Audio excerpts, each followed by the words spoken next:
Imagine waking up in the middle of the ocean, not on a cruise ship or a luxury yacht, but on a floating steel city designed to pull black gold from deep under the seafloor. There's no land in sight, no trees, no roads, no coffee shops waiting around the corner.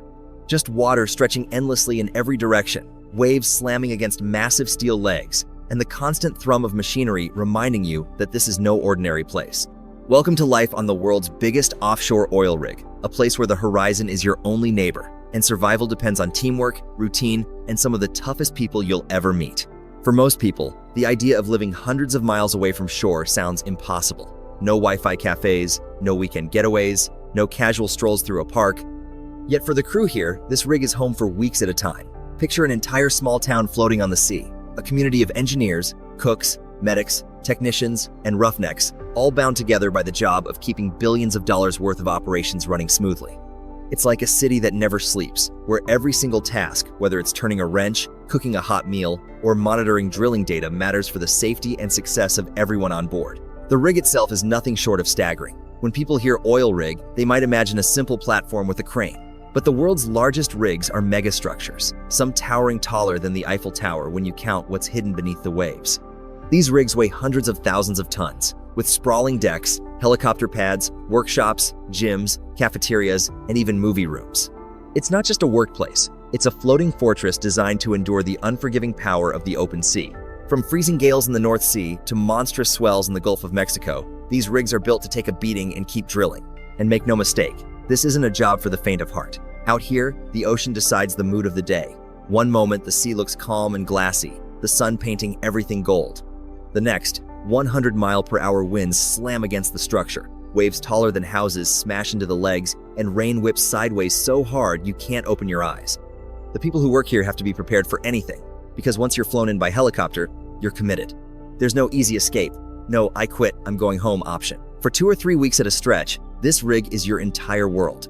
But here's the thing, life on the rig isn't just about the work.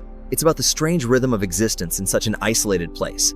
It's about waking up to the smell of coffee in the galley, about cracking jokes with your bunkmate after a 12-hour shift, about grabbing a plate of surprisingly good lasagna while sitting across from a guy who just risked his life handling heavy machinery. It's about movie nights, when the crew gathers to watch a film on a screen barely big enough, and about those rare, quiet moments when you sneak out to the deck and stare at the stars, realizing you're as far from city lights as you'll ever be. There's a bond here that's hard to explain to outsiders. When you're living and working with the same group of people, trust becomes your lifeline. Out here, everyone depends on each other, not just for the job, but for safety, sanity, and survival. Whether you're an engineer monitoring pressure levels or a cook making sure the food supply stretches the whole hitch, every role is essential. That sense of purpose is what keeps the rig alive. So, what's it really like inside the world's biggest offshore oil rig? What does it feel like to step into a humming maze of steel, where the smell of diesel, salt water, and frying bacon mix in the air? How do crews cope with the dangers, the monotony, and the sheer scale of this mechanical beast? Over the next few minutes, we'll pull back the curtain and step into a world few ever get to see up close. This is not a vacation, and it's definitely not a 9-to-5 job. It's a life apart, one built on hard work, resilience, and the quiet pride of those who keep the energy flowing from the ocean floor to the rest of the world. If you were to trace your finger across a map of the North Sea, skimming the gray-blue waters between Norway and the United Kingdom, you'd eventually land on a dot that doesn't belong there naturally. That dot is one of the largest offshore oil rigs in the world, a man-made giant that rises out of the water like a steel city, built not to impress tourists, but to survive some of the harshest working conditions on Earth. This isn't a luxury cruise ship, and it definitely isn't some quiet lighthouse. It's a floating fortress of pipes, platforms, cranes, and machinery that hums, roars, and sometimes shakes with the force of its own heartbeat. To those who work on it, it's not just a job site. For weeks at a time, it's their entire world. Oil rigs aren't new, of course. Humans have been drilling for oil offshore for decades, gradually pushing farther from land, into deeper water and harsher seas. But what makes this one so unique is its sheer scale. It's often compared to a skyscraper laid sideways across the waves. Deck after deck is stacked with everything needed to keep hundreds of workers alive, comfortable enough, and most importantly, safe. Some people call it a city at sea, and in many ways, it is. It has its own power supply, its own kitchens, living quarters, gym, medical bay, even its own fire department. Once you're flown out here by helicopter, you don't just walk off whenever you feel like it. The next chance to head back to land might be weeks away, and until then, this place is home. The sheer logistics of building something like this are staggering. Each beam, each section, and each module was designed and assembled with precision, then transported to sea and bolted into place like Lego pieces, but on a colossal scale. The support columns that keep the rig anchored in position are wide enough for trucks to drive through, and the cranes that swing across its decks are capable of lifting loads heavier than a Boeing 747. From a distance, the rig might look small, like a dark dot against endless ocean, but up close, you realize just how massive it really is. You can spend an entire day just walking its length, weaving through stairwells, metal walkways, and enclosed corridors, and still not see it all. The workers who arrive here aren't just engineers or drillers. They're electricians, cooks, medics, welders, crane operators, cleaners, safety officers, mechanics, the list goes on. Everyone has a role, and everyone's role matters, because if one piece of the puzzle fails, the consequences ripple across the entire operation. Unlike a land-based workplace, you can't just call in a repair company and wait for someone to drive up. Out here, everything is self-contained. If something breaks, the crew fixes it. If someone gets sick, the onboard medic handles it. And if a storm rolls in, which it often does, it's the crew's responsibility to make sure the rig keeps standing strong. And those storms? They're not your average windy days. The North Sea is infamous for its brutal weather. Winds can scream at over 100 miles per hour. Waves can rise like moving mountains, and ice can form on the rig's metal surfaces in a matter of minutes. The rig is built for that, but the crew never underestimates it. The environment out here has no mercy. One wrong step on a slippery deck, one piece of unsecured equipment left loose, and suddenly a routine shift can become life-threatening. But it's not all danger and struggle. There's a strange kind of beauty to this world too. At sunrise, the sky often burns orange and red across the horizon, with nothing but endless ocean in every direction. At night, the stars seem brighter than they ever do back on land, partly because there's no city light to drown them out. And sometimes, in the middle of winter, the northern lights sweep across the sky in glowing green ribbons, casting an otherworldly glow over the steel skeleton of the rig. It's moments like that when crew members step out on the deck, breathe in the icy air, and feel the awe of being so far removed from ordinary life. Getting here is no small journey either.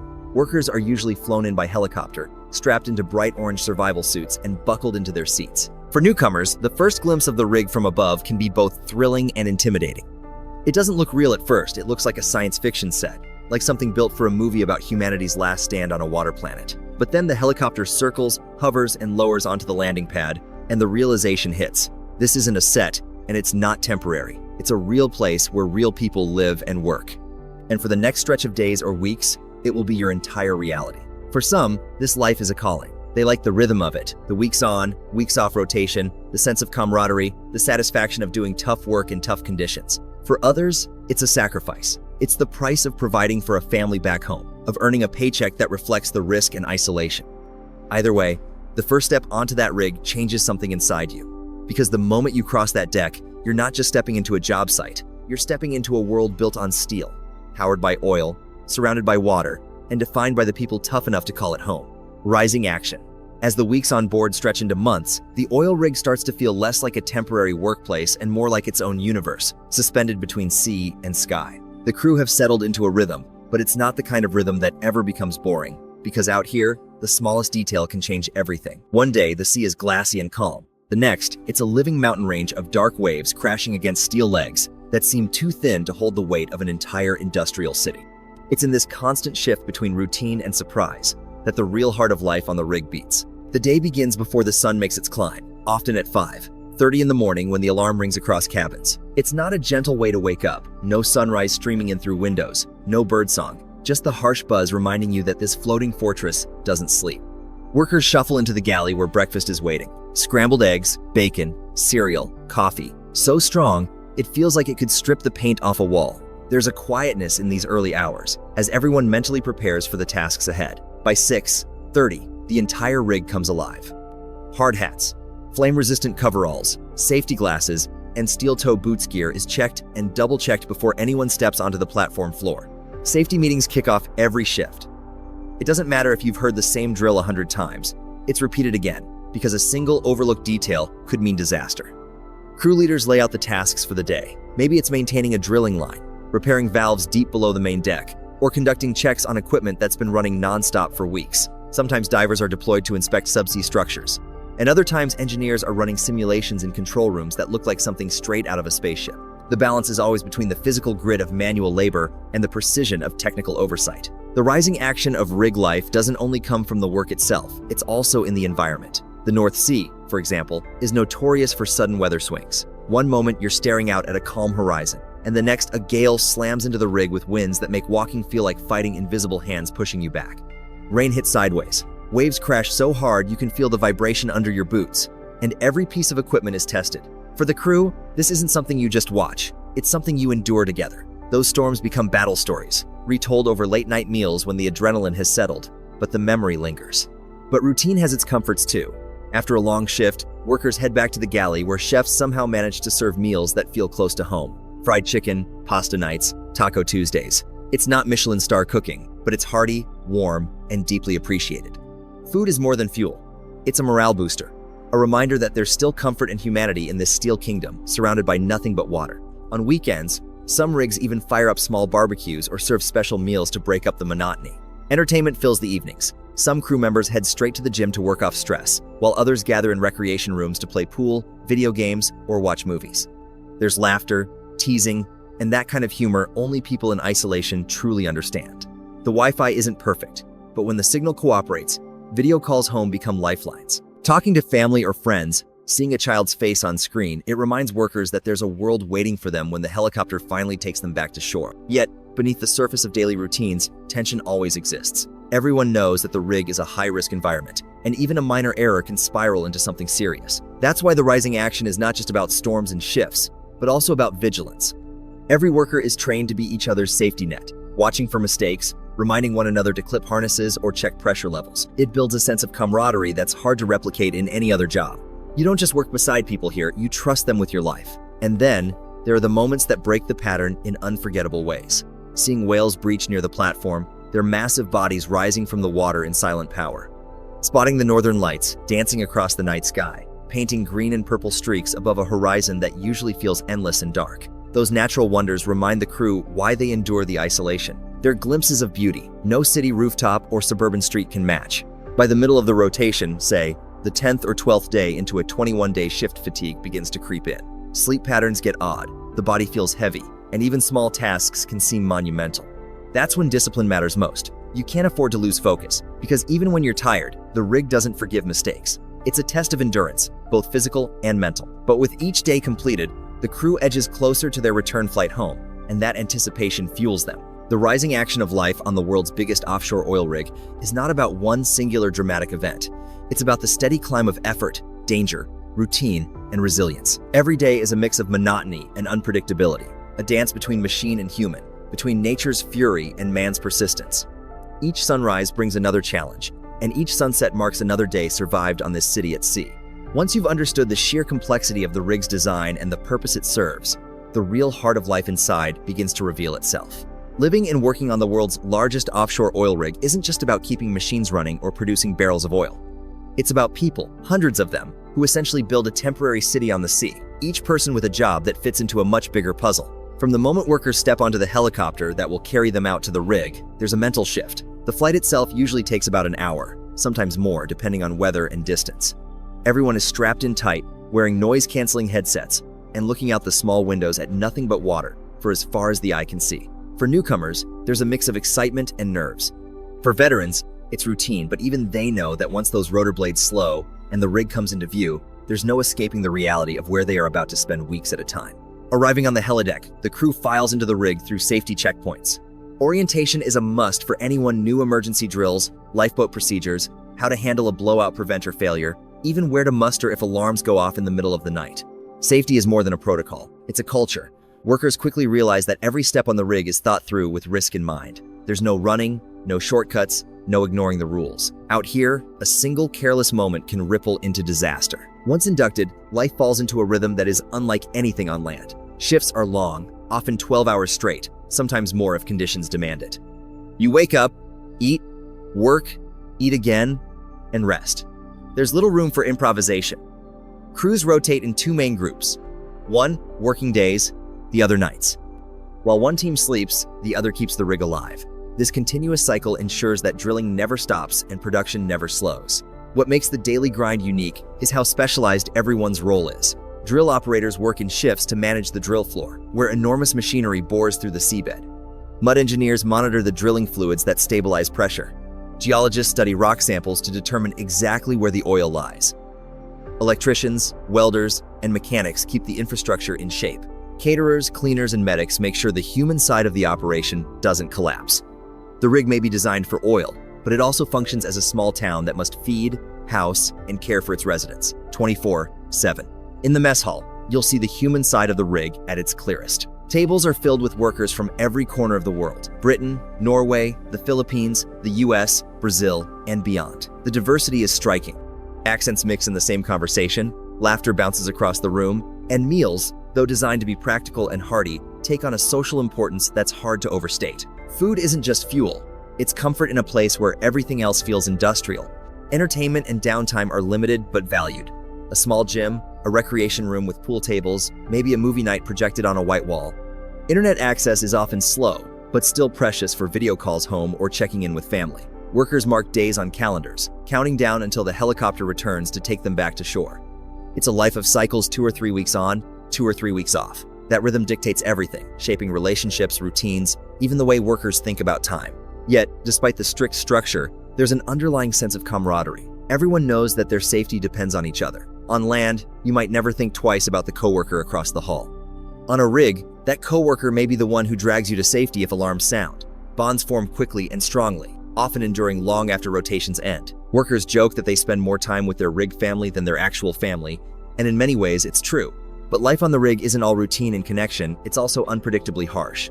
The ocean itself is the constant adversary. Storms roll in fast, waves batter the legs of the platform, and wind speeds can hit over 100 miles an hour.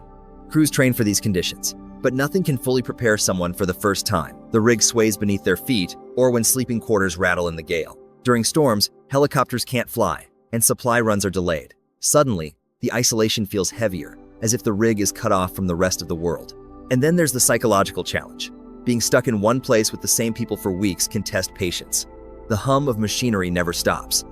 Privacy is almost non-existent, with shared cabins and narrow hallways. Sleep comes with the sound of turbines, generators, and steel groaning against the sea. For some, it's manageable. For others, it becomes overwhelming. Mental health support is increasingly recognized as critical, with counseling services available remotely.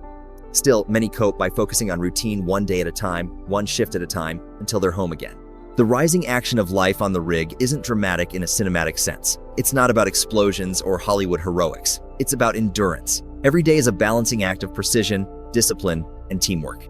It's the rising tension of working in a place where mistakes carry enormous weight, where nature is always pushing back, and where the line between ordinary and crisis is razor thin. That constant awareness, the pressure of knowing that everything must go right, sets the stage for the moments when it doesn't. And those moments, when the system is tested to its limits, reveal why this way of life is so demanding, so risky, and yet so fascinating.